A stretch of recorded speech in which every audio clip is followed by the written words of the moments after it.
Oh, it was beautiful to see what transpired Game 3. Giannis Antetokounmpo dominant again. Devin Booker, not so much. And as a result, we have an NBA Finals series. It's 2-1. Milwaukee is standing up. I would know, because I'm here.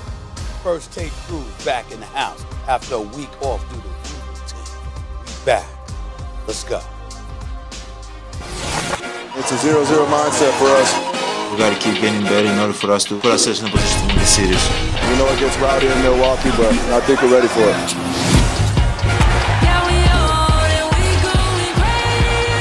Antetokounmpo draws a foul, banks it home. He will not be stopped. Oh, he throws it down. Cameron Johnson. Giannis Antetokounmpo punishing the Suns back-to-back 40-point final games. Game 4, we got to break it. We got to play together. We got to believe in our winning habits. We got to stay aggressive.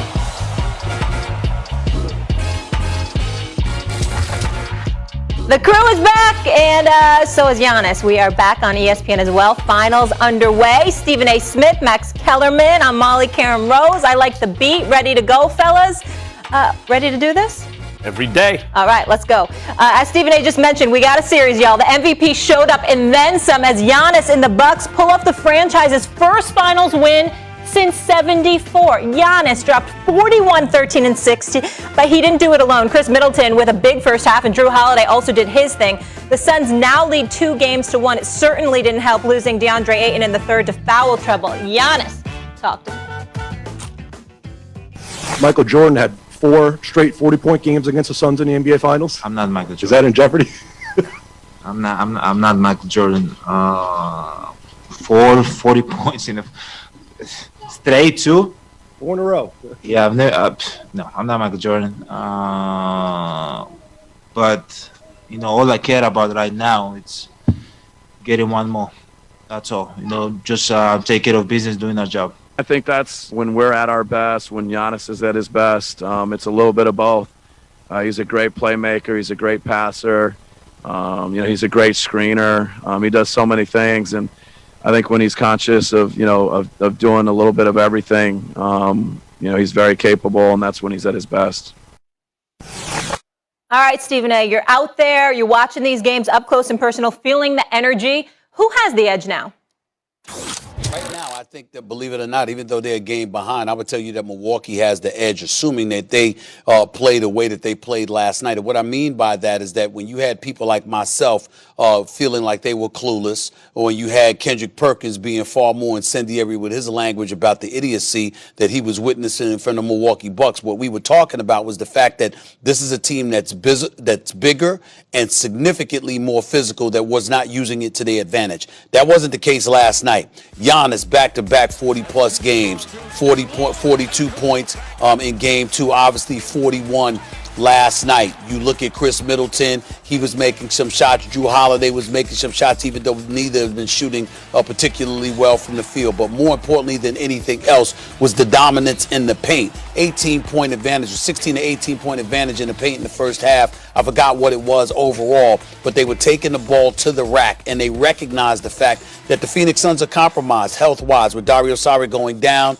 It's really about DeAndre Ayton because Frank Kaminsky ain't going to give you but so much. So as a result, once DeAndre Ayton went into foul trouble, you had the Phoenix Suns having to incorporate a zone with Jay Crowder in the middle, for crying out loud. And we all know he would be undersized. So Giannis, being the big boy that he is, playing bully ball, that's what ultimately the Milwaukee Bucks did. And if they continue to do that, the Phoenix Suns are going to have that much more of a problem, and everything is going to be on the shoulders of the Devin Bookers and Chris Pauls of the world, because there's very little to nothing that they can do in the interior, particularly when DeAndre Ayton has to guard himself from getting into foul trouble.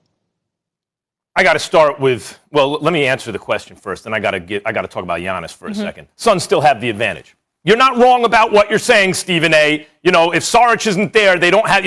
Ayton can wind up in foul trouble if Giannis is aggressive, and that changes things for sure. It changed it last night. Suns still have the advantage because they're up 2-1. They have a better starting 5, and they have home court still. They still have the advantage. But I got to say something about Giannis, because a lot like Chris Paul, and you set it up. You're talking about Devin Booker and Giannis. But I'm looking at this in terms of the storyline. Chris Paul. Could you imagine if Chris Paul didn't win that game 6, if they would have collapsed, lost the game 7, every team he's on, they're up 3-1 and they collapse and Chris Paul can't get it done. And instead he totally flipped that script. Could you imagine if Giannis didn't have that performance last night? They get to the finals, but game 4, he hyperextended his knee. They did it without him, right? They look better without him. Kendrick Perkins on this show talking about Middleton is Batman and Giannis is Robin. Could you imagine if they go down 0-3, because you obviously lose at that point? So the stakes were so high for Giannis, and he just did something no one since Shaq has done, no one except Shaq has ever done since we've been counting. 40-10 in consecutive finals games? The dude is a beast. Giannis is a beast. The reason, Stephen A., the Suns will win, however, in spite of the fact that Saric is injured, is look what Monty Williams is doing. Remember the criticism of Doc, and I criticized Doc. Like, why are you, look at these rotations, 10 guys deep, you're in the playoffs. Monty Williams and I played him like all the starters, 40 minutes each, and you got the better starters. So could foul trouble be a problem for Ayton? Sure. But Ayton's play can get better, and usually it's been very good against other bigs we've seen throughout the finals. Suns have the better starting 5. They have a coach who's willing to play them. They have home court. They're up 2-1. Well, first of all, I don't know if we can definitively say they have a better starting 5. Certainly when we look at the way that CP3 and Devin Booker played in games 1 and 2, fine. But when you look at this is not LeBron with AD that we're talking about. This is not KD, Kyrie, and James Harden we're talking about. This isn't something like that. Chris Paul, we understand what he's been delivering in the postseason, and he deserves major, major credit. And he'll go down as one of the top point guards in the history of basketball. And Devin Booker has arrived in terms of the stud and the star that he is. But when you look at Giannis, and then you look at Middleton, and then you look at Jrue Holiday, I'm not certain I'm willing to definitively say that this is that the Phoenix Suns have the better starting 5. Last night it didn't look that way, but games 1 and 2 it did look that way. So we see how this series could potentially go, and we understand that. In the end, what Phoenix has is a better perimeter play. The Milwaukee Bucks are bigger and more physical and can attack the basket. And if they do that time and time again and they're committed to beating Phoenix down, then Phoenix's only hope is to hit those perimeter shots. And that's not a higher percentage shot than playing bully ball and going to the paint, particularly when Giannis Antetokounmpo is hitting 13 of 17 free throws. And so when I look at it from that perspective, that's my concern right now. Can Phoenix still win the series? You're damn right they could.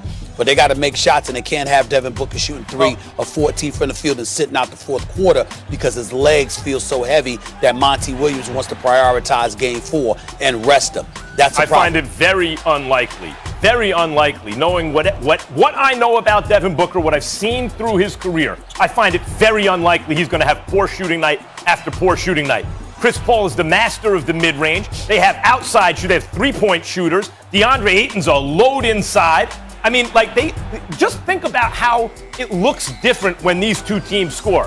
When the Suns are going, and they usually are, the buckets are coming easy. Everyone's touching the ball. They're hitting the shots. When the Bucks are scoring, it looks like they have to work twice as hard for those points. I'm not ruling the Bucks out because they got last night's game. I can't rule them out, and they were energized by the hometown. There's no question about it. Home court really helped them. I'm not ruling them out. Until they win a game on the road, they can't win this series, and I wouldn't put it past Phoenix to come back and win game 4 on the road and really cement home court. Well, neither would I, but let's engage in some hypotheticals here for a second, Max.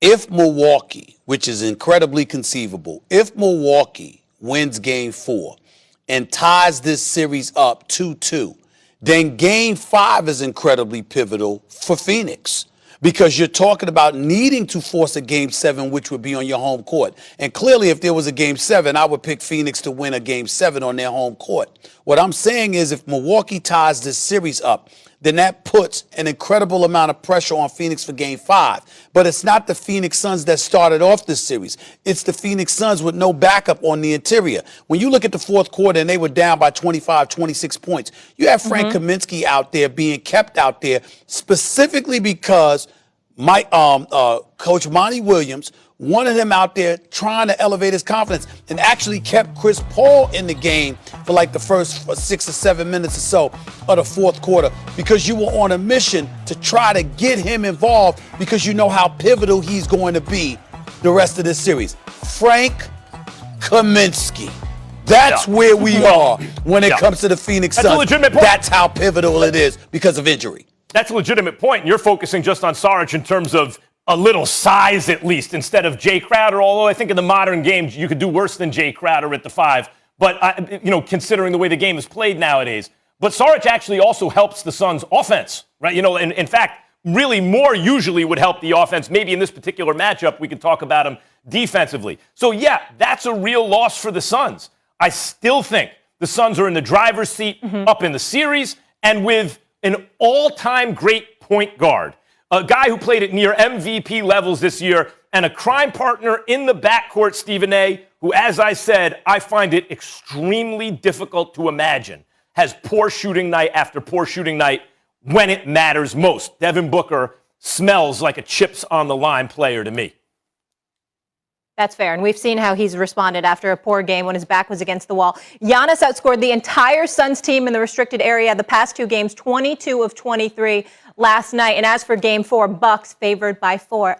Stephen A., let's stay in Wisconsin, where there's another bad man. 15 days until Packers training camp begins. As for Aaron Rodgers, he spoke at a charity golf event Saturday in Lake Tahoe, and he put a timetable on his decision. Listen up, y'all. I'm going to enjoy the hell out of this week. Rodgers, he spoke at a charity golf event Saturday in Lake Tahoe, and he put a timetable on his decision. Listen up, y'all. I'm going to enjoy the hell out of this week, and then I'm going to get back to working out and figure things out in a couple weeks. All right, Stephen A., fairly definitive, and obviously this is from a distance. You're closer to the situation, but while we were off over the past week, he also spoke about how he's really grateful for this time. He's worked on his mental health, his spirituality. He seems to be in a really good place. Where do you think he's leaning now? Well, he probably is leaning towards staying in Green Bay because Green Bay has made no effort whatsoever to move on from him. Their mentality is that it's not a feasible decision for them financially, not to mention the fact that they recognize that he's one of the greatest quarterbacks who have ever played this game. He's a bad man. And as a result of that, they don't want to lose him. My whole point is that I pray to God I'm wrong. I hope that he is as steadfast in his decision. I hope that he's committed to staying away from the Green Bay Packers. I even hope that he's willing to inch towards retirement before going back to them. And as I've repeatedly stated on First Take on many, many occasions, I keep begging everybody to ask this question: what the hell did they do to him? This is not about football. I cannot tell you how much it rakes my damn nerves to listen to one football analyst after another talk about football when it comes to Aaron Rodgers and the Green Bay Packers. If you're talking about football, there's nothing to talk about. They were 13-3 the last 2 years with an NFC championship game berth. That is a championship contender. We're not talking about football. Aaron Rodgers is smart enough not to be talking about football. This is not what it's about with him and the Green Bay Packers. It is about how this man has been treated by this organization. They have done something to this man that makes this man not want to be there. But the question is, are you going to give up your career before you're willing to go back and play the game that you love just because you can't stand who you're working for one more season? I think that based on what I heard from there, that little soundbite right there, it kind of gives me the indication that he's leaning towards doing something he really doesn't want to do, and that's playing his final year in Green Bay. That would be a big mistake for Aaron Rodgers, because then what was this all about? Aaron Rodgers needs to show that he's not bluffing, because Stephen A., if he shows he's not bluffing, the Packers have no move. They're going to have to do what he says. But if they feel like he's softening in his stance, if he's not willing, and in order to bluff, you actually have to be willing to follow through if it comes to that, right? Whether or not that's what you most want to do. If he's actually willing to sit out the year, what are the Packers going to do? Think about the Stafford-Goff trade, okay? Goff was drafted number 1 overall, made 2 Pro Bowls, won an NFC championship game, went to a Super Bowl, and he was traded along with 2 first-round picks and a third-round pick for Matt Stafford. Now, Stafford has a team-friendly contract. but Stafford is considered a better quarterback than Goff also. The point is, if you can get all that for Stafford, Goff, 2 firsts and a third, what are you going to get for Aaron Rodgers? So in the end, if Rodgers showed the Packers, I'm really not going to play for you.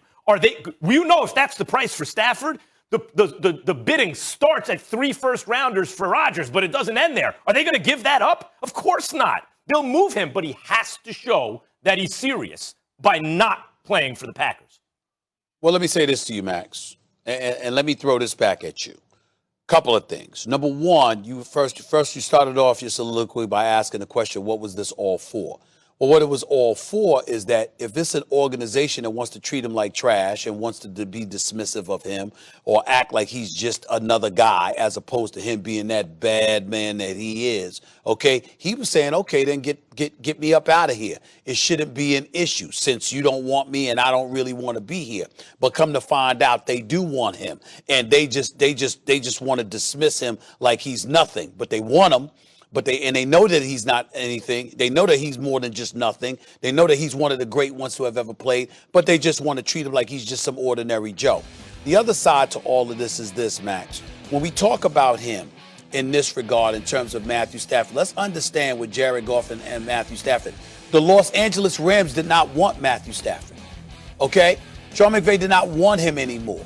Les Snead didn't want him anymore. They didn't want him in Los Angeles. Goff. I'm sorry, Goff. That's what I'm saying. I said Stafford and Goff. They didn't want Goff any longer, and so it was easier for them to be willing to sacrifice and to give up what they gave up because they want a quarterback that they want. They didn't want him. They didn't believe in him anymore, and his relationship with the coach had appeared to sour. In the case of Aaron Rodgers, he might feel like Matt LaFleur is somebody that passes the buck, that doesn't accept enough accountability, but his disdain is not for Coach Matt LaFleur from what I've been told. But Stephen A. His disdain is for the organization, meaning the Mark Murphys of the world. And we saw that soundbite from Mark Murphy and what he said weeks ago, which I felt was incredibly incriminating towards him and really highlighted and illuminated why Aaron Rodgers is having a problem with this organization. I'm not debating those points. The reason I brought up Goff and Stafford was to price Aaron Rodgers. If Stafford lands you 2 firsts, a third, and a former number 1 overall who's been to 2 Pro Bowls, is in his prime, and has been in a Super Bowl already, right? If that's Stafford's price, what's Rodgers' price? Now, but didn't you hear what I said? Yeah. What I'm saying is they didn't like him. So in other words, they were willing to give up stuff because they wanted to get rid of him. So they were willing to give up more to get rid of him just as much as they wanted Stafford. It wasn't just about Stafford. It was about getting rid of him. Let me put it another way. What does the bidding start at Rodgers for? It's at least 3 firsts. It's at least 3 firsts, even if they know he's a distressed asset and he wants out. Unless you ain't getting Rodgers less than a superstar player or two with 3 first unless you round throw picks. the superstar players too. So let me. How it's never happened before. A quarterback who's physically, whatever his age is, still looks in his prime. Just won MVP, had one of the greatest seasons ever. Was in the NFC Championship game. He's on the trading block. At least 3 firsts. So my point is this: if Rodgers shows, I am not going to play for you, then at the least, Stephen A., we're going to find out what they actually think of Jordan Love. The only way they don't move him at that point is if they're like, we love Jordan Love. And by the way, the more I think about it, they still move him because if they love Jordan Love, why wouldn't they want to bring in at least 3 more first-round picks around him? Hypothetical, because I'm not arguing your point. I just think you're missing something. I'm not questioning the legitimacy of the 3 first-round picks that you're saying.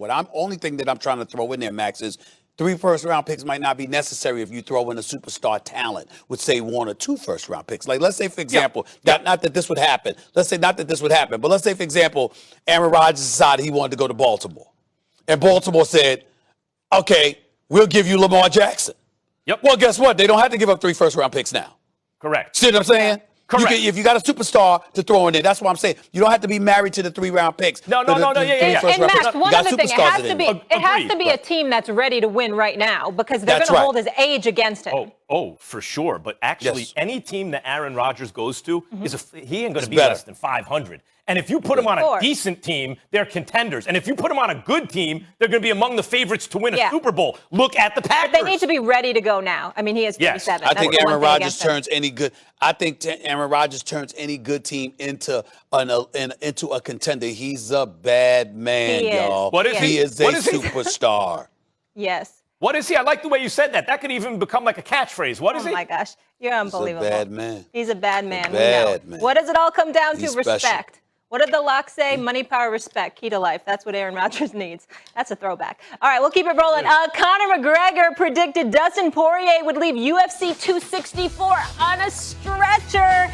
He got half of that prediction right. Is Conor McGregor washed? Is he done? The fellas answer that. Plus, a couple weeks ago on this very show, Max Kellerman predicted Team USA was bringing a questionable roster to Tokyo. One exhibition loss to Nigeria later. Was Max right? Stay tuned. First take, just getting started. Trilogies. I see a man here in front of me that I've defeated, and I know I can defeat again. I'm gonna make this man pay with his life. This is a great trilogy. I think he broke his ankle. I think he broke his ankle. Oh no! You gotta be kidding me. So that is it. After 5 minutes, Dustin Poirier is gonna win this fight and thereby this trilogy by TKO. When I pointed at him at the beginning of the fight, that's when I checked the good kick. I bet that's when it cracked. There was no check. There was not one of them I checked. This is not over.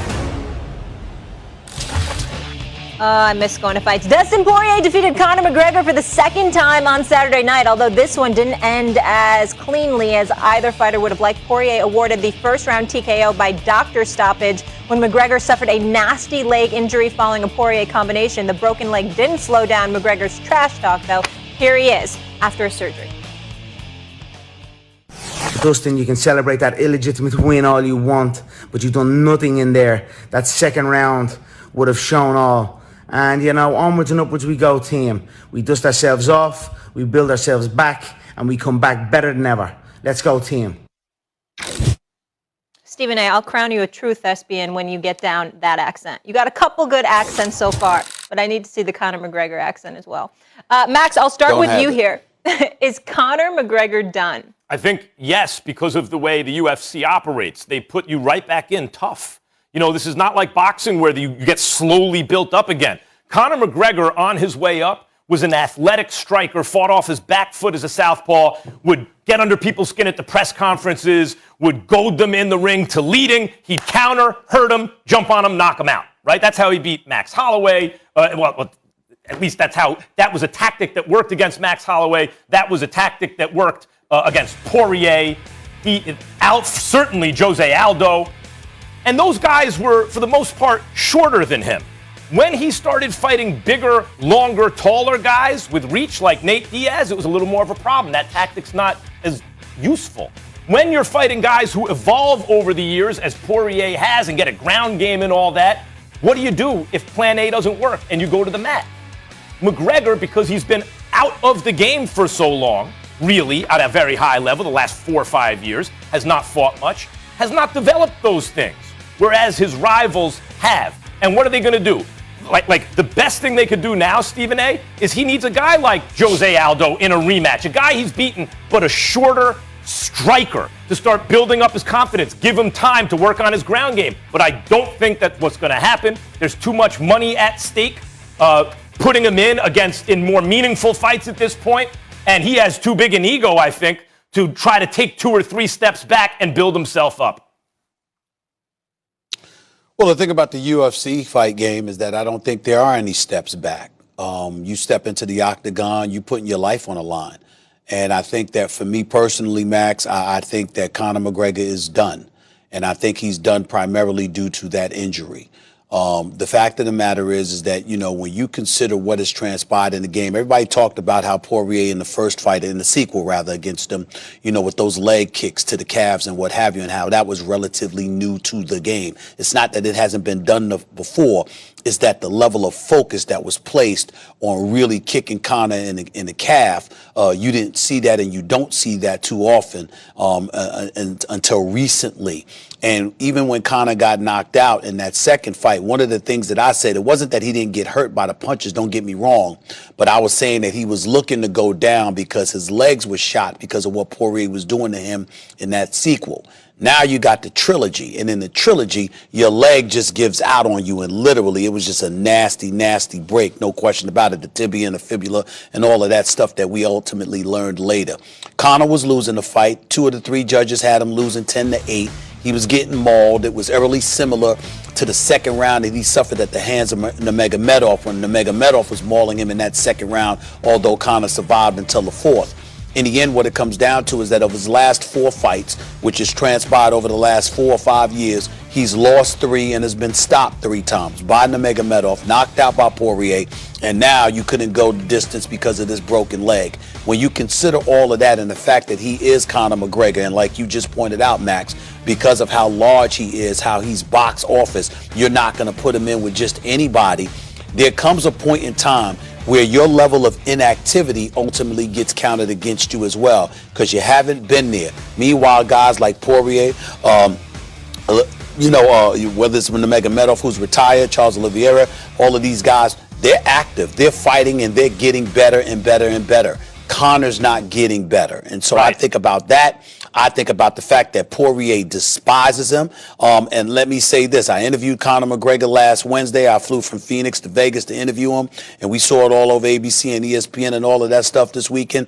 I root for Conor McGregor because I think he's great for the sport. I think he's great for sports overall. But Saturday was not his shining moment to sit up there and talk about Dustin Poirier's wife, to be so disrespectful, so classless, and what have you. We may want to see this fight again, no question, because we want to see him and Poirier go at it because they clearly despise one another. But in the end, I just don't think that Conor is on that level anymore because he's not active enough. Too much has happened. And I think the better man ended up winning the last 2 fights that he had with Poirier. Yeah, talking about somebody's family, out of bounds. Max, let me ask you this. So Saturday night, Dana White suggesting that there could be another rematch between McGregor and Poirier. Do you even want to see a 4th fight? No, not right now. I mean, if ever, like Conor has to show that he has chances to win the 4th fight. I didn't see that in the 3rd fight. And Dana, this is an argument he and I have had going back 20 or a bunch of years. When someone loses like that, I don't believe in immediate rematches. I think they have to show something that tells you they could actually win that rematch where it's bad for them. Conor needs time to build up his confidence in fights he can win, but also work on his game. When you go through that cycle of training and promotion and all that stuff, a lot of it is the game you're working on in the gym that you can then take to the octagon.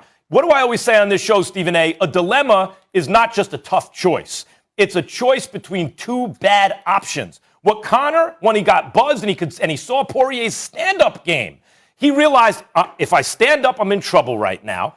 And so he kind of invited the clinch because it's also bad to be on the ground, prematurely went for a guillotine and wound up losing. He was but let's not forget, before he snapped the leg, he was getting pummeled with elbows on his back. Well, let me say this to you. The argument makes no sense, but only because it's coming from you, who is renowned for covering the sport of boxing, who knows a thing or two about a puncher's chance.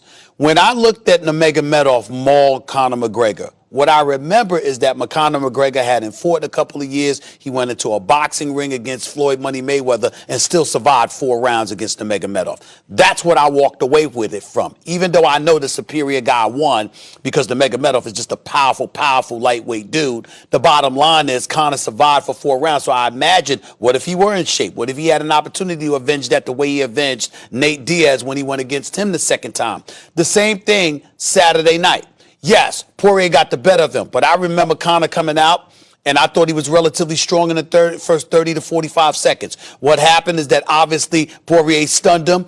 Conor started the grappling. He's the one that grabbed Poirier first, got Poirier to the ground. Even though Poirier was on top of him, he had him in the guillotine, but Poirier couldn't get him he didn't let him get him sideways, which would have really put him in danger. Plus, he was sweating and whatever, and it was slippery or what have you. Couldn't really hold him there. But in the end, I found myself saying, wait a minute here. If this were the first fight, Conor would have been down, and that would have been that. That wasn't the case Saturday night as well. So I couple that with him having a puncher's chance. The only reason I'm reticent about him is because he's not healthy right now, because that nasty leg injury is going to keep him out and being inactive. But assuming that he was active, that he could get in there and train, do I give him better than a puncher's chance? Yeah, I think anything's possible, because I think Poirier has shown that he could get clipped and things could go wrong for him. I would still pick him to win.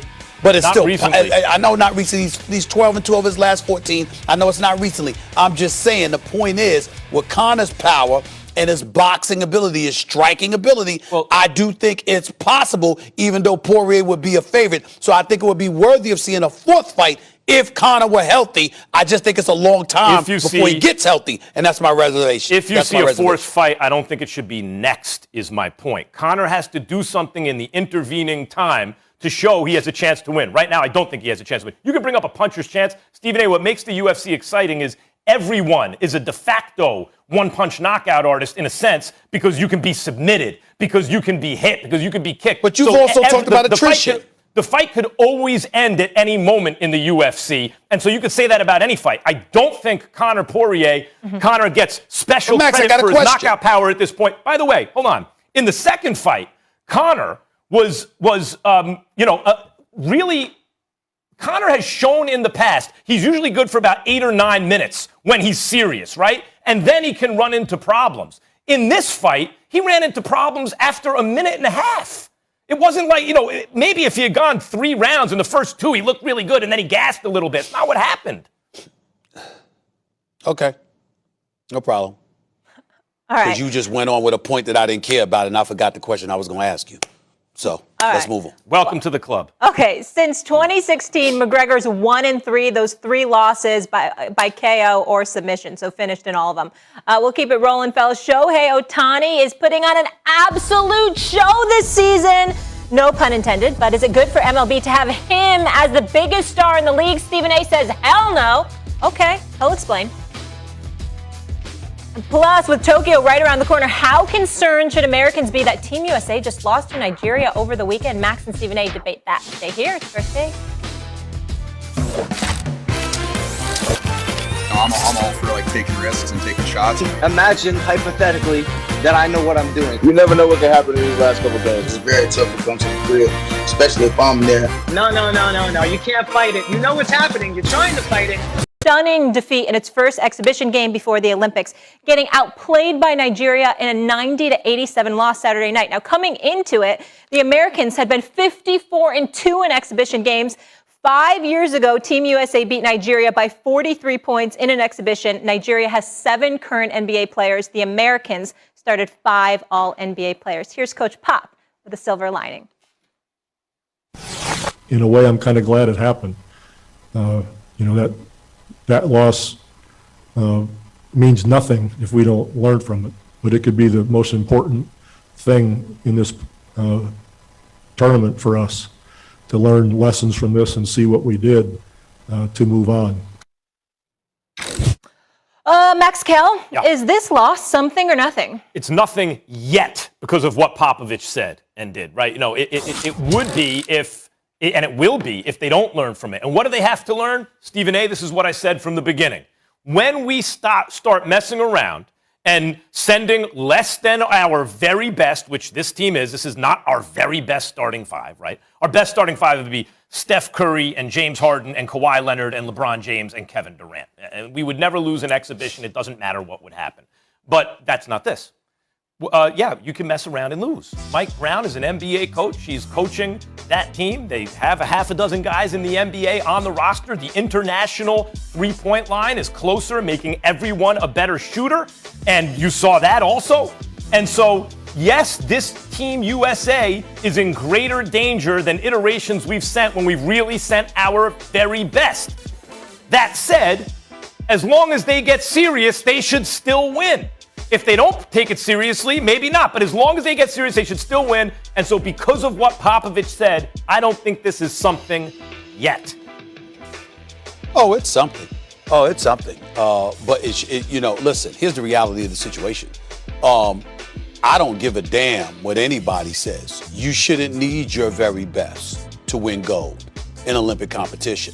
But let's go over this roster just a touch. I mean, Middleton, Drew Holiday, Devin Booker are playing in the finals, so they'll show up there once the finals are over. But let's put this in its proper perspective, Max Kellerman, Molly Karen Rose. They have Kevin Durant.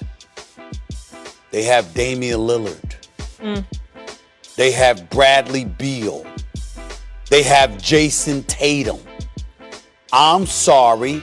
I really, really, really need LeBron James and a few of the creme de la creme. Not that Giannis would be there because he'd play for Greece. But I'm just saying, when I'm thinking about it, I don't have enough. Are you kidding me? That is ridiculous. The reality of the situation is that when you look at certain players that we talk about, we might talk about tier one or whatever, but when you talk about bona fide stars in the National Basketball Association, we can pick at least 15 to 20 of them. Half of them are on this damn roster. There's no excuse to lose to Nigeria. Some dude, Gabe Namdi, who goes by Gabe Vincent for the Miami Heat, Caleb Agata, Namu, or however the hell you pronounce his name. You give up 60 points on threes? Excuse me. You can do better than that. And oh, by the way, let's also look at Greg Popovich, because he's a 5-time champion. One of the elite coaches this game has ever seen. Hasn't looked the same since Tim Duncan retired. A little bit different now. So let's point to everything. And let's understand, still in all, you have enough to win gold. It should not require that roster spot 1 to 15 is the absolute best that the NBA and USA basketball can send. We have enough great players. They just got to care enough and be focused, and we got to know that we got the right coaching. They need to care enough. See, that's the point, Stephen A., and that's the reason we need our very best to be bulletproof. We can win without our very best team. I can hear you. That's the point. Caring is the point. We should be able to win without our very best team. And you're right, usually we do. But we're not bulletproof. When there have been upsets, it's because our very best isn't there. And then the question is why? Because as you go through the roster, you're right to point out, like, just imagine it was an NBA team. And you had KD and Tatum and Lillard, and everybody would be like, that's the best NBA team in the world. So how can they lose to a team that a lot of guys couldn't even make the NBA? But that's what I mean by caring. It means so much more to these other teams, to these other players, to these other countries to win Olympic gold, because there'll never be a higher basketball achievement. That's not the case for our guys. Our guys, the NBA Finals is the highest basketball achievement. And it's also the highest achievement in terms of basketball in the world. What's your point? They don't care as much about it as the players they're playing. But that's not the point you've been making? But that's not hold on, wait a minute. You got slick. What usually compensates for that is an absurd, overwhelming firepower. When we start to degrade that and send less than our very best, that's when upsets happen, which I warned about, and it just happened.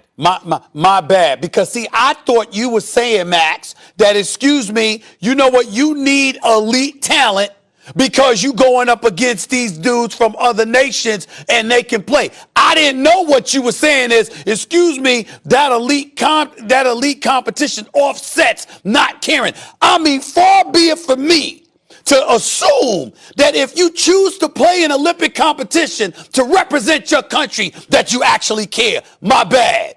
I didn't know that's where we will go. Okay? Because I'm assuming you care. I'm assuming you care. Because if you don't care, you shouldn't be there. Shouldn't be wearing the red, white, and blue. You should be representing the United States of America if you don't care enough. It's not an issue of not caring. They don't care as much as the other guys because, as a matter of fact, this is not the pinnacle. Like, the Olympic gold is not the pinnacle of basketball in the world. The pinnacle of basketball in the world, by far, is the NBA Finals. That's what these guys get paid to do. That's what they work their whole lives for. So when they join the Olympic team, that's a feather in the cap. That's a great accomplishment. To some guys, it means a lot. but they're not going to be as emotionally invested as players where this is the biggest by far moment of their basketball lives. And I challenge that because of reverse psychology. Yes, the pinnacle of basketball for you as a professional basketball player may be an NBA championship, but you know what? You could also dissipate or descend into an abyss of embarrassment because you were representing your country and you got smoked. That's another form of motivation and incentive. But what we see, Stephen A., is when we send our very best, this never happens. This happens when we send a little less than our best. We start saying, well, this guy can't make it. And then what happens? Someone beats us every once in a blue moon, and then we get mad, and then all the best players go and we crush everybody again, right? This is this down cycle now, where we start to say, well, maybe we can win without him, and maybe we can. That's why I'm not saying this is something yet, but it could be. Jerry Colangelo and Greg Popovich have something to do with the roster that's been assembled. What you gonna do about it? We always looking at just the players. What about them? Legit. Yeah. And to add insult to injury, Team USA was favored by 28.5 points, according to Caesars, in that one. Beat down. The most important player heading into a crucial Game 4 is it the no-brainer, obvious pick in Giannis. Stephen A. says negative. The player on his mind. Find out that next. And fellas, wild finish between the Astros and Yanks. It's got us thinking, is this now the best rivalry we're seeing in sports? We get into it. That's why he's MVP, putting up 41, 13, and 6, but it was a total team effort. Chris Middleton with a huge first half. Drew Holiday doing his thing. The Suns now lead 2-1. It certainly didn't help losing DeAndre Ayton in the third with foul trouble, but it was all about Giannis. 40 points, 10 boards in back-to-back finals games. Only 2 players in finals history have ever done that. LeBron in 2016, Shaq in 2000. Both of them won the title that year in finals MVP. Good company to be in, Max Kellerman.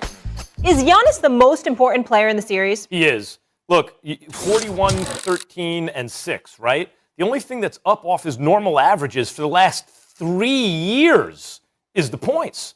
Giannis will give you 28 to 30 and almost exactly an average over the last 3 years, 13 boards and 6 assists, by the way, with a block.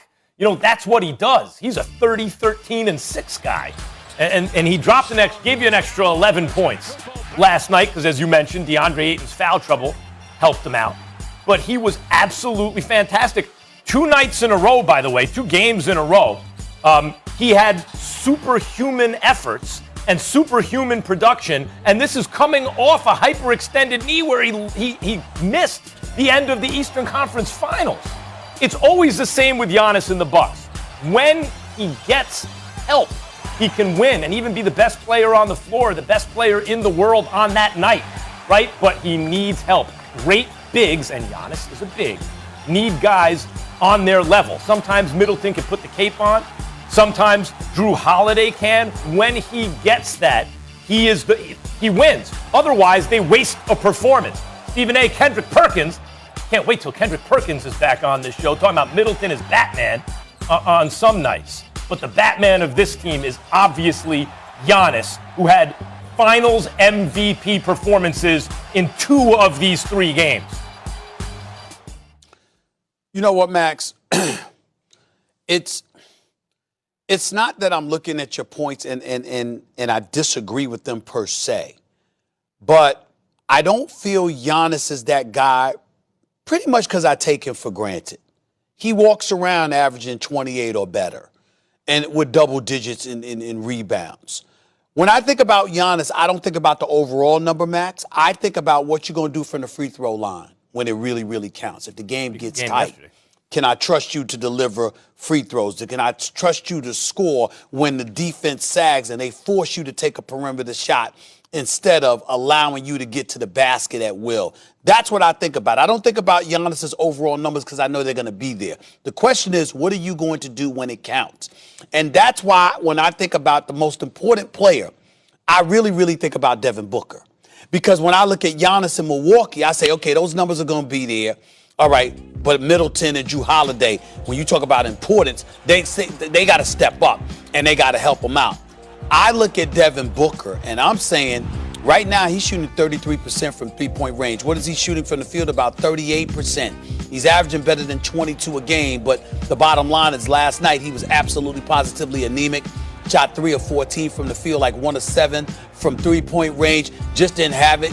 He didn't even play the fourth quarter because his legs were shot and they were gone. They don't have any chance of beating the Milwaukee Bucks as presently constructed if you don't get more quality production from Devin Booker. They have no chance because they simply don't have the bodies. That's why I've been a proponent of seeing Cameron Johnson, because this brother can shoot. I'm saying get him in the game more. I don't know what the hell has happened to Cameron Payne.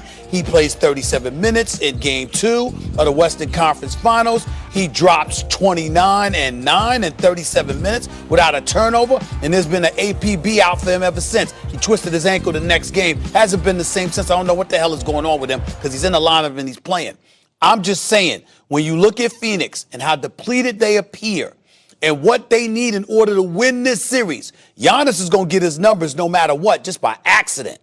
Devin Booker, to me, is the key, and that's why I have him, Max, as the most important. In a way, like the kind of guy Giannis really needs to be a perennial championship contender, real contender, is Devin Booker. Because Giannis, there's a reason Shaq looked at Giannis and said he could have the Superman title. First guy Shaq said that about. Dwight Howard, he's like, this guy. Because he is like Shaq, this unstoppable physical force. But he's not a closer, just like Shaq wasn't a closer. Devin Booker, I called him on this show a mini Mamba. Because he's that kind of guy. And Kobe was the closer on those Lakers teams. But you know what? They played on the same team. In that case, Shaq and Kobe. Shaq got all 3 finals MVPs. He was the most important player in those finals. And they're on different teams right now. You know, the new Shaq and the mini Mamba, right? Superman and the mini Mamba are on different teams right now. And it's easy to look at the guy who you trust with the ball in his hands at the end of the game and go, that's the most important guy. Max. But because of Giannis and Shaq, you're even in that position. No, you're saying that Shaq was the most important player because of his dominance and what have you.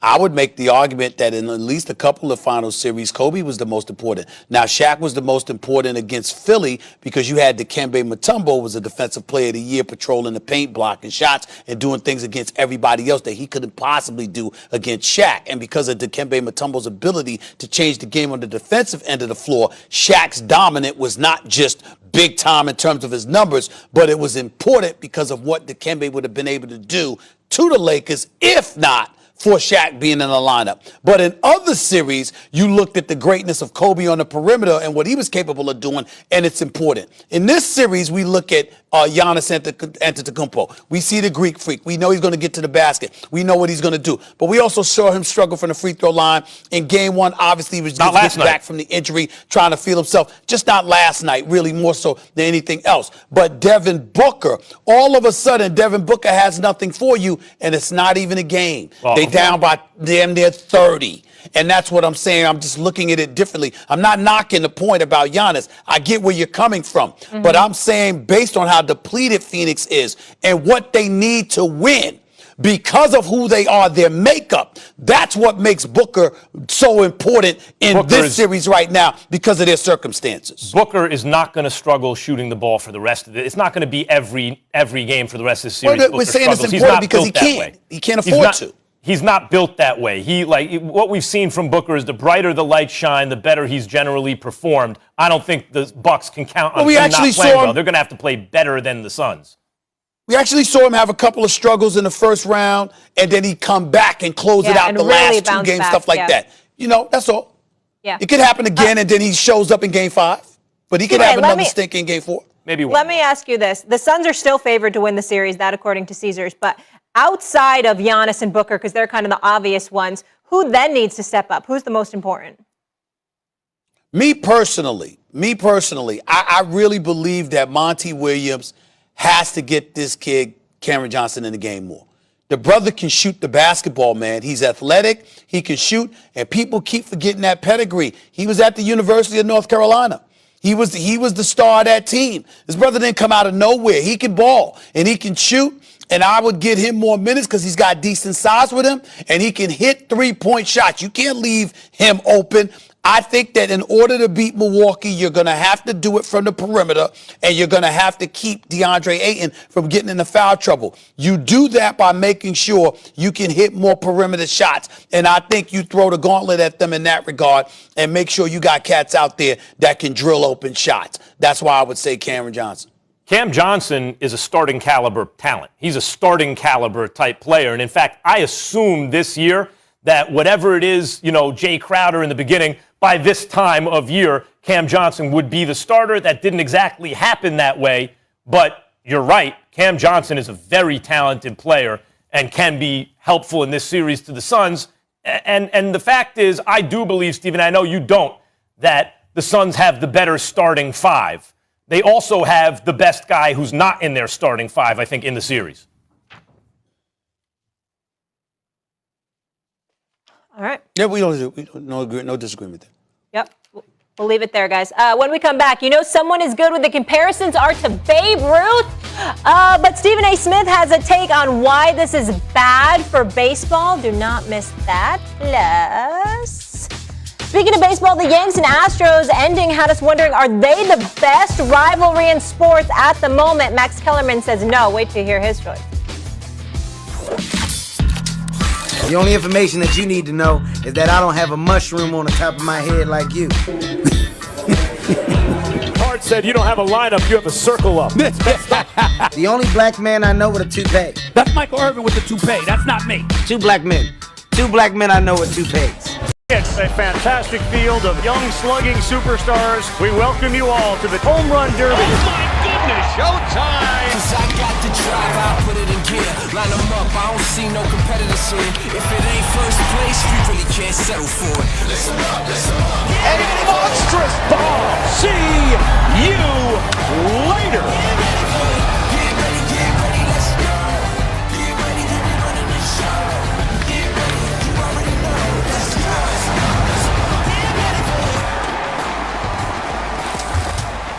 There you go. Shohei Ohtani has taken the MLB by storm this season. He's the first player in MLB history to be selected to the All-Star game as both a pitcher and a position player. Ohtani's bat has really been the story as he currently leads the league with 33 homers. That mark is tied with 1998 Sammy Sosa for the most home runs hit by a foreign-born player entering the All-Star break. And if he keeps this pace up, he can join Babe Ruth as the only players to lead the majors in home runs while making at least 10 pitching appearances that year. Ruth did this 102 years ago. My goodness. Stephen A. Smith, is this good for Major League Baseball that Ohtani's the top attraction? Not to me. And I say not to me because I completely understand where other people are coming from. And I'll leave that side of the point to Max. And Max, you had the pleasure of meeting my high school buddy, Jeff Brown, this weekend in Las Vegas. The whole family. He's one of the biggest baseball fans I know. And he's very, very big on Ohtani. And I'll leave that to your side of the argument. And I just want to let you know I get where y'all are coming from.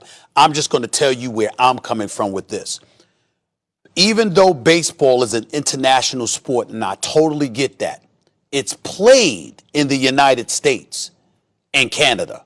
That's where Major League Baseball is being played. So when I'm looking at it from this perspective.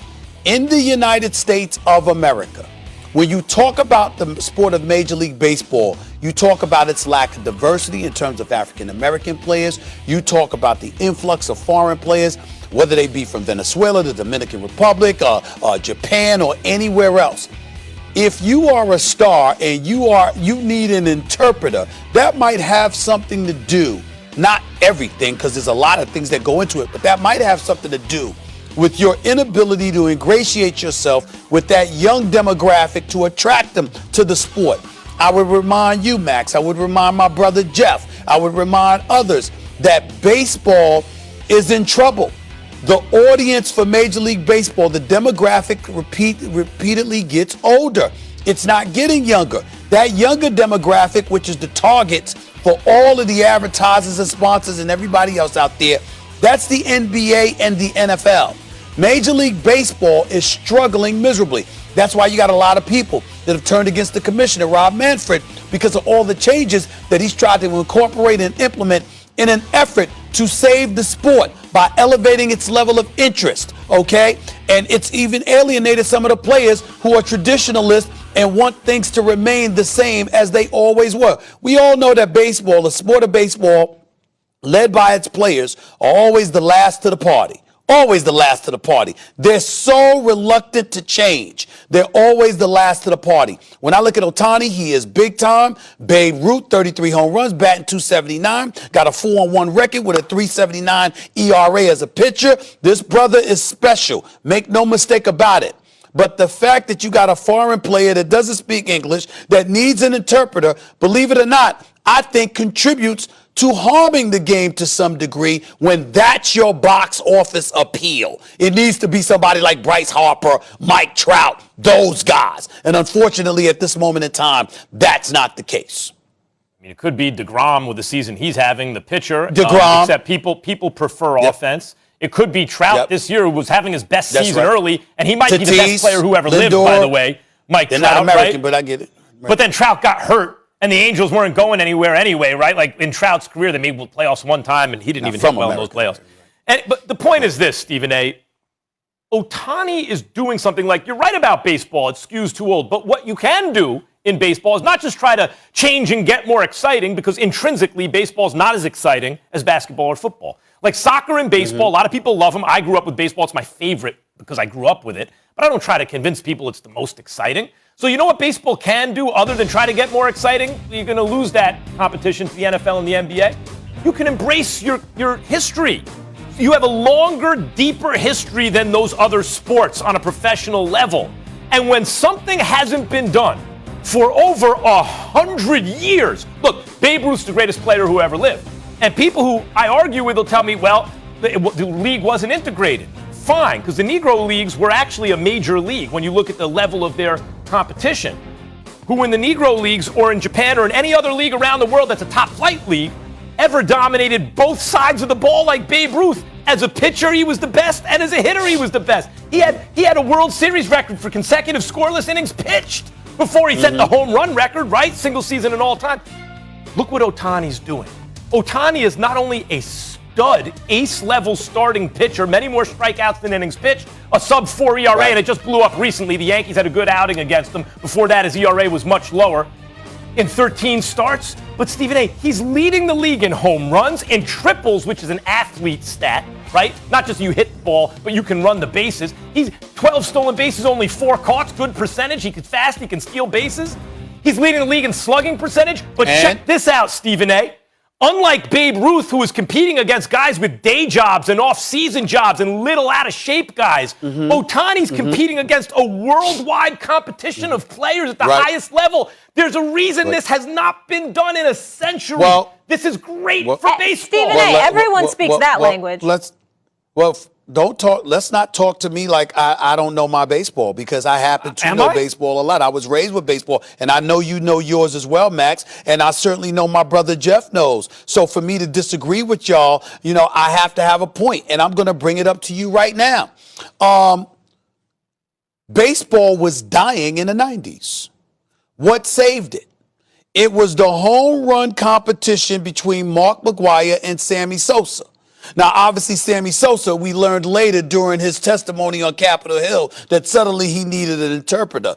Baseball being very, very good to him. You know what I'm saying? That wasn't enough. He needed an interpreter to speak for him when he was on Capitol Hill. Certainly didn't need that when he was smacking those home runs. But Mark McGwire basically helped save baseball, because you had a dude that you could put on Wheaties boxes, all right, that could ingratiate himself with the younger generations out there and had America transfixed on the sport of Major League Baseball. What I'm saying to you is that's not the case. That's all I mean by that. I'm not taking anything away from Ohtani. I know what he's doing on the field. I know it's nothing short of spectacular. And I understand that baseball is an international sport itself in terms of participation. But when you talk about an audience gravitating to the tube or to the ballpark to actually watch you, okay, I don't think it helps that the number one face is a dude that needs an interpreter so you can understand what the hell he's saying in this country.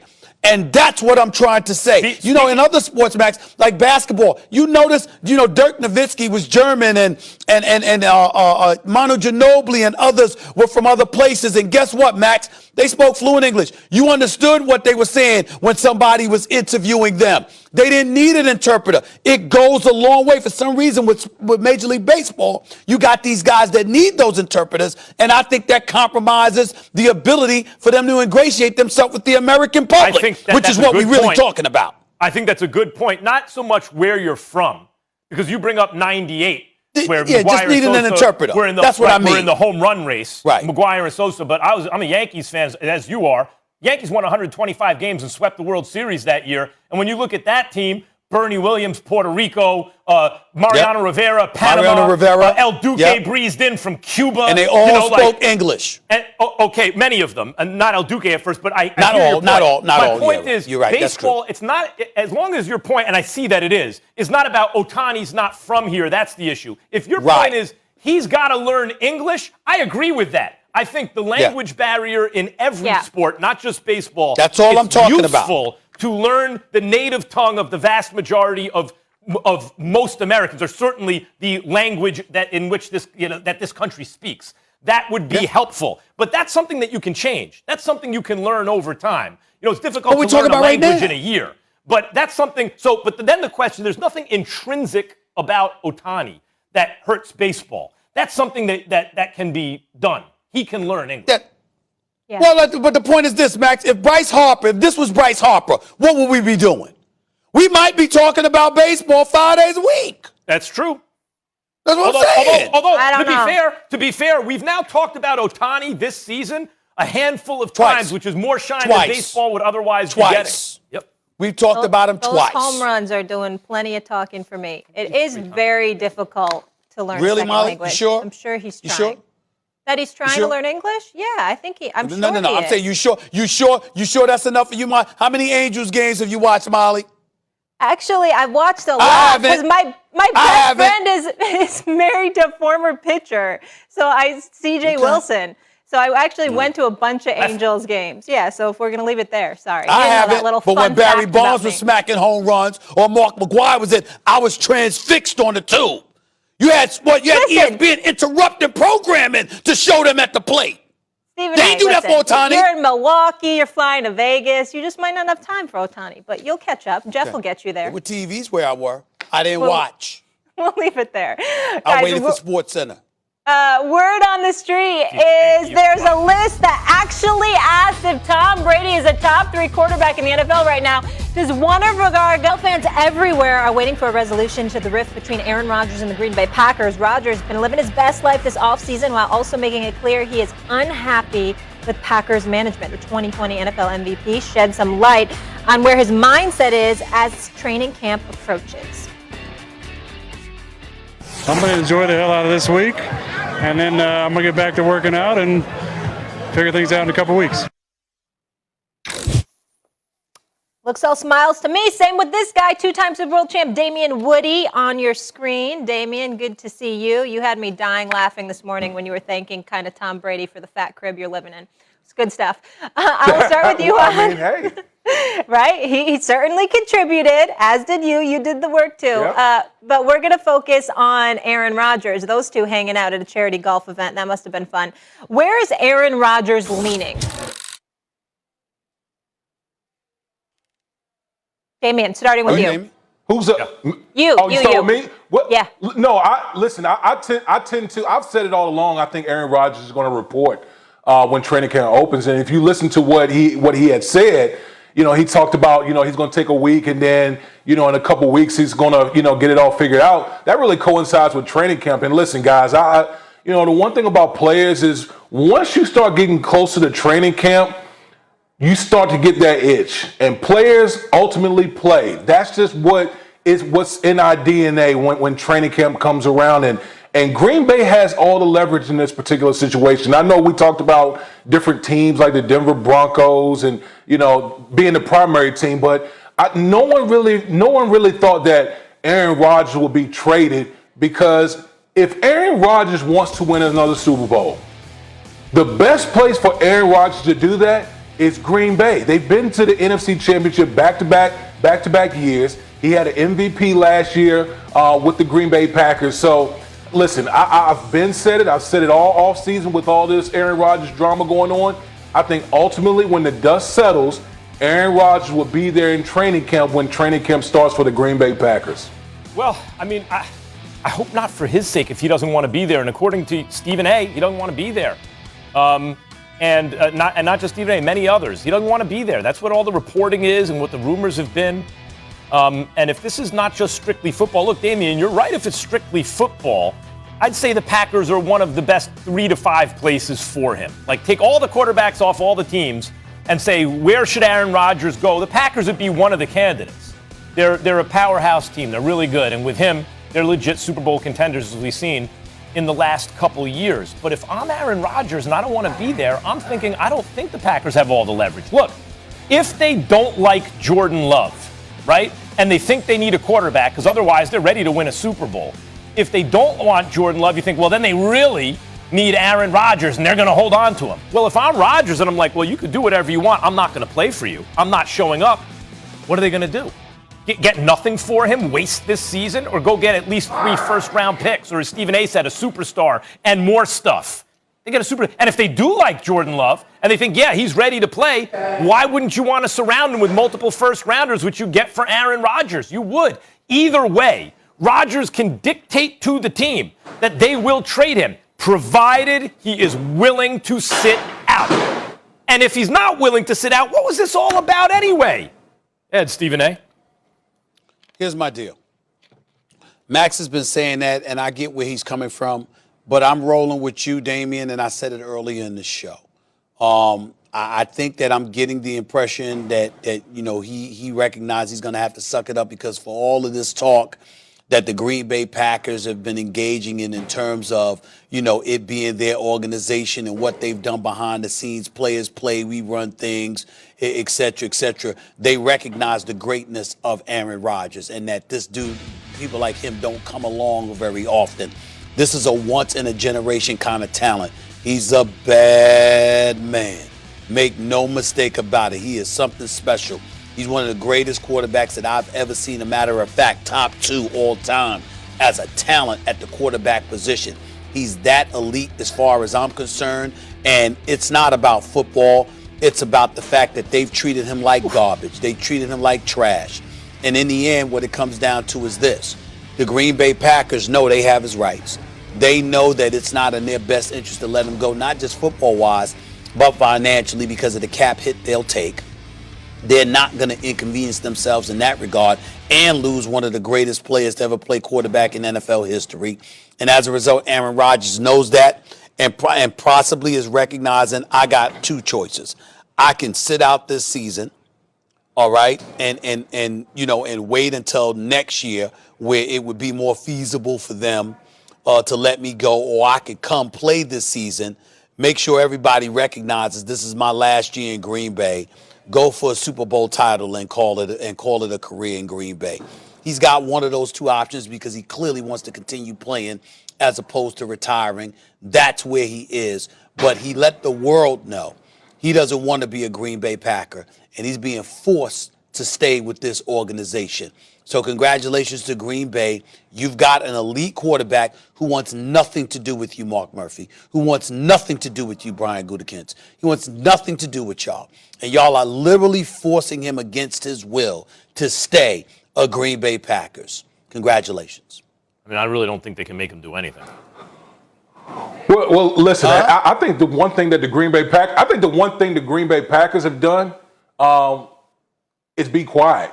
Because we heard, Mark Murphy early in the offseason, saying some ridiculous statements, and Brian Gutekunst having some statements. I think the biggest thing and the most important thing that they've done is just be quiet and just let time settle everything down. And again, I go back to Aaron Rodgers' statement where he talks about taking another week and then in a couple weeks kind of figuring it out. It just lines up with training camp. And again, I'm going to say, when training camp comes, guys tend to go out there and play. I think it's an all or nothing situation for Aaron Rodgers. He's going to either report or he's going to hold out for the whole year. It's not going to be one of those situations where, he holds out for a few weeks in training camp. No, that's just not how guys, usually operate. I think Aaron Rodgers will report when the Green Bay Packers open up training camp.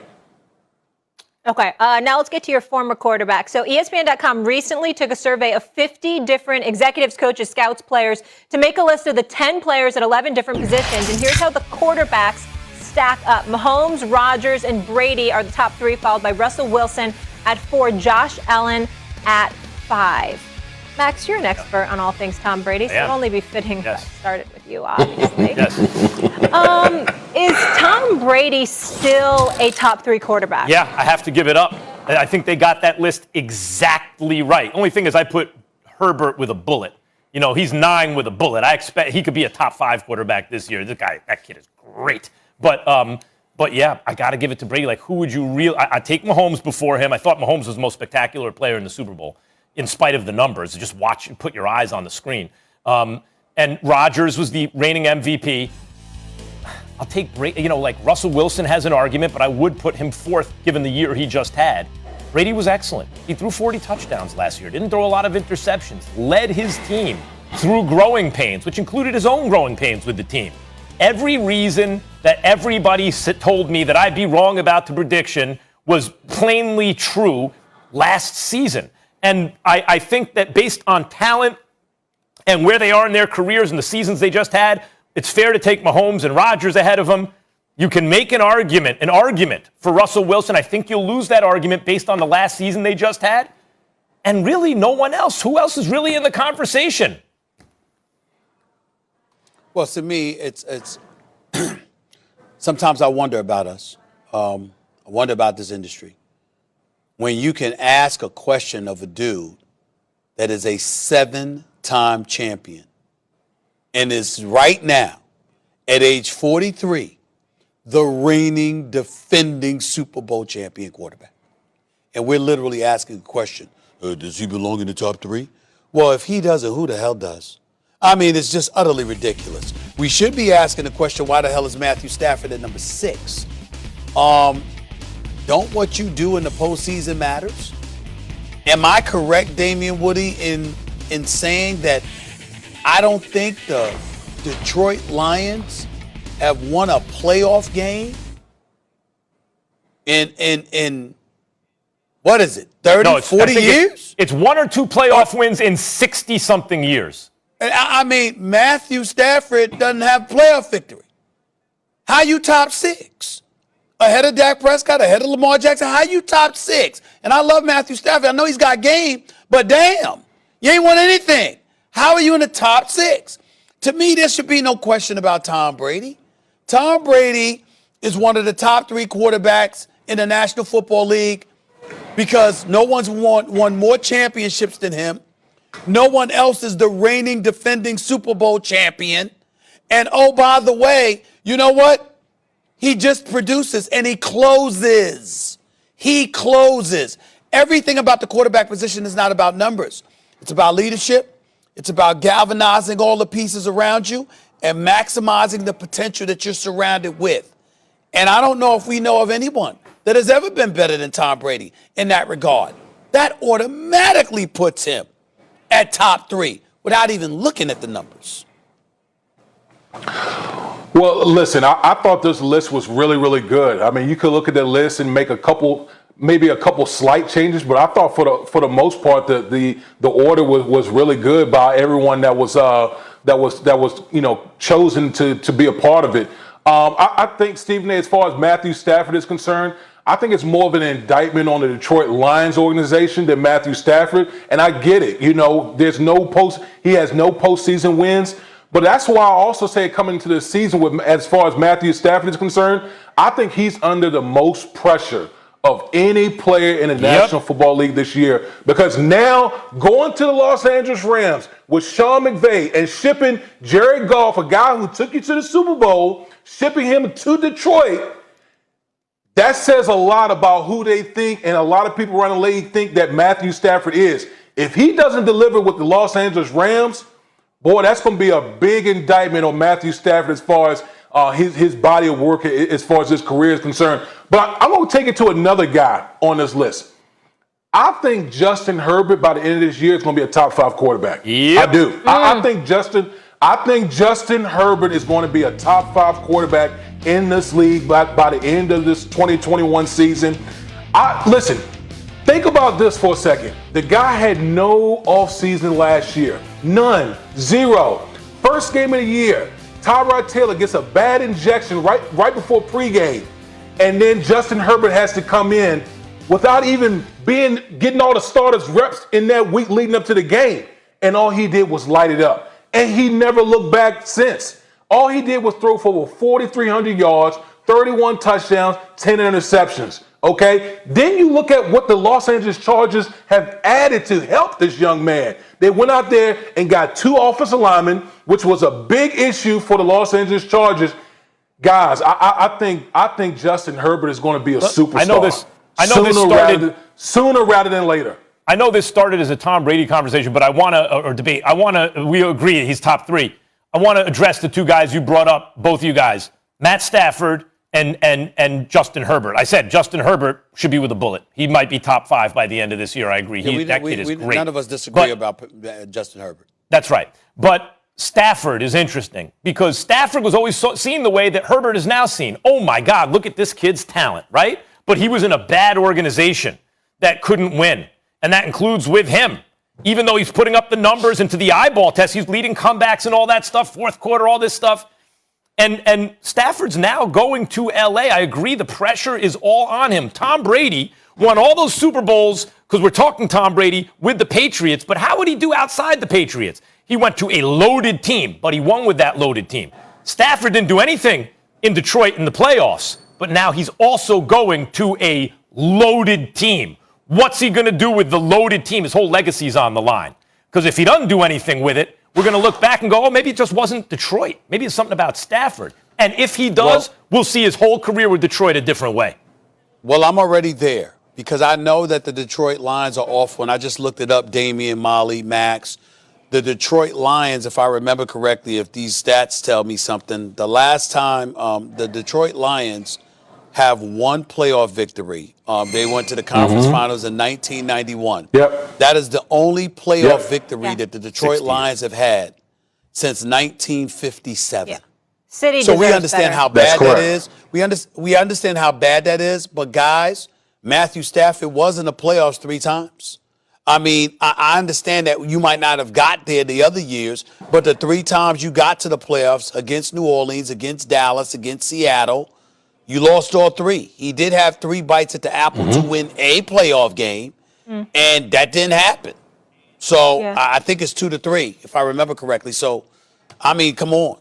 The most underrated stat, like, by the way, the least talked about playoff futility stat is the Lions' one playoff win in almost 65 years now. It's unbelievable. Yeah, listen, at least they got the top pick in the lottery. And they on every Thanksgiving, y'all. They on every Thanksgiving at noon. Why? Why are they on at Thanksgiving? Because they're turkeys. All right.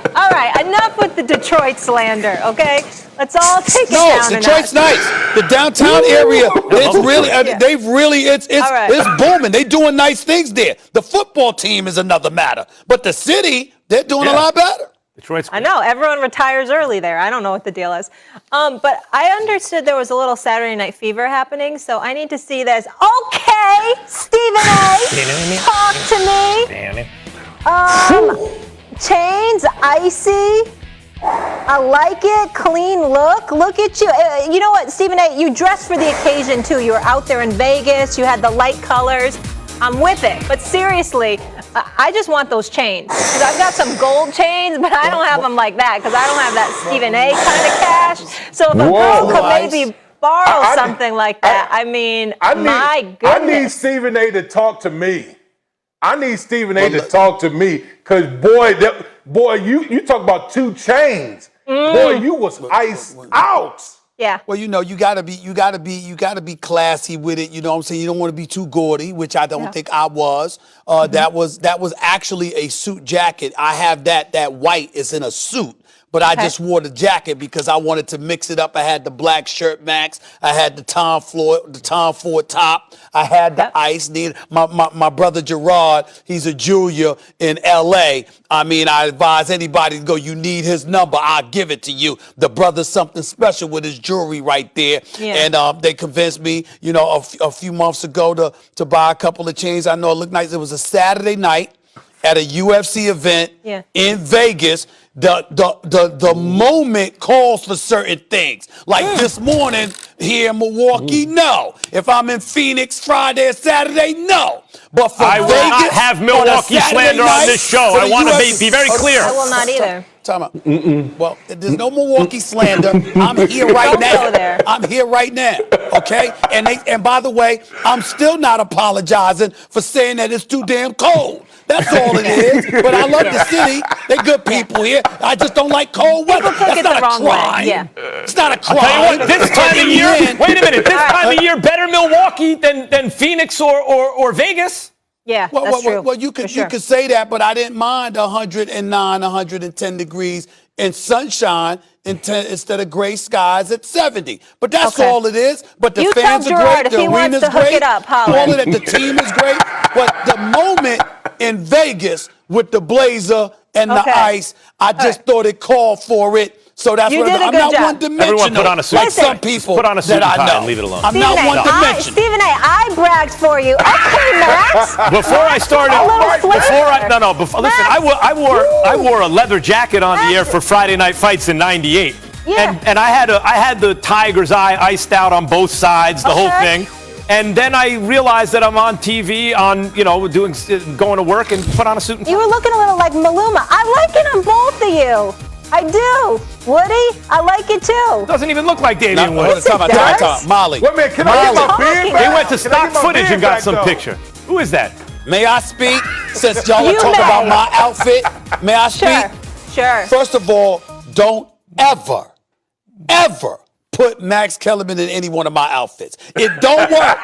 It don't work. He got flavor, but he ain't got that kind of flavor. That's not Max, okay? You got to have a tie on Max, okay? There ain't even a bow tie, but you got to have a tie on Max Kellerman. You can't rock the ice like that because they're going to say he vanilla ice. You see what I'm saying? No, it don't I used work. to rock the now, ice, Stephen A., when I was a teenager. On Damian, it looked good. On Damian, it looked good.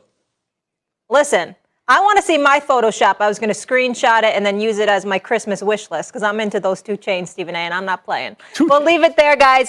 Damian, thank you for being with us. We missed you. The wild Astros ending, fellas. Yesterday, the Yankees-Astros rivalry right back to front.